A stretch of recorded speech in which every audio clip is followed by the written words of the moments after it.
Guys, কেমন আছো? আমি খুব ভালো আছি। দেখতে পাচ্ছ আমি পাওটা ধুয়ে নিচ্ছি। তো আমি বাইরে একটু কাজ করেছিলাম, তার জন্য পাওটা ধুয়ে নিচ্ছি। আর এখন ঘরে যাব, গিয়ে আমার বিছানাটা আমি প্রথমে গুছিয়ে নেব।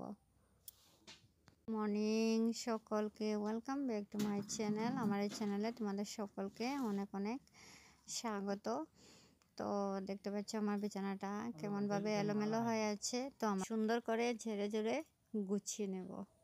আজকে সমস্ত দিন কি কি কাজ করছি কি কি না, সেটা তোমাদের সামনে তুলে ধরলাম। আজকে ভাবছি আমি আমার শোকেস টোকেস মানে পুরো ঘরটা সুন্দর করে ঝেড়ে ঝেড়ে পরিষ্কার করব। আমার সকালের মানে রান্নাঘরের কাজগুলো তো শেষ হয়ে গেছে, রান্না বাড়াও হয়ে গেছে। তার জন্য একটু শান্তি ভাবে মানে মেন ঘরের কাজগুলো করতে পারছি।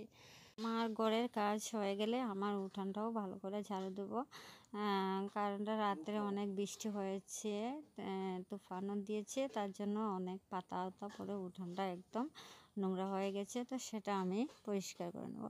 আমার বিছানাটা গুছাতে অনেক টাইম লাগে, কারণ আমি ভালো করে ঝেড়ে ঝুড়ে বিছানাটা আমি গুছিয়ে নিই।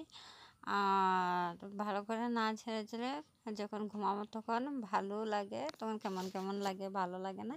তার জন্য আমার বিছানাটা একদম কি বলবো ফ্রেশ থাকে। আমি ঝেড়ে ঝেড়ে ভালো করে একদম বিছানাটা গুছিয়ে নিই। তাকে বৃষ্টি হচ্ছে, একদিকে প্রচণ্ড গরমও পড়েছে। এই গরমের মধ্যে আমার সংসারের সব কাজ টাইমে শেষ করি কিভাবে, সেটাই। ভিডিওটি লাস্ট অবধি দেখবে, আর ভিডিওটি ভালো লাগলে অবশ্যই লাইক শেয়ার করে দিও। তো দেখতে থাকো।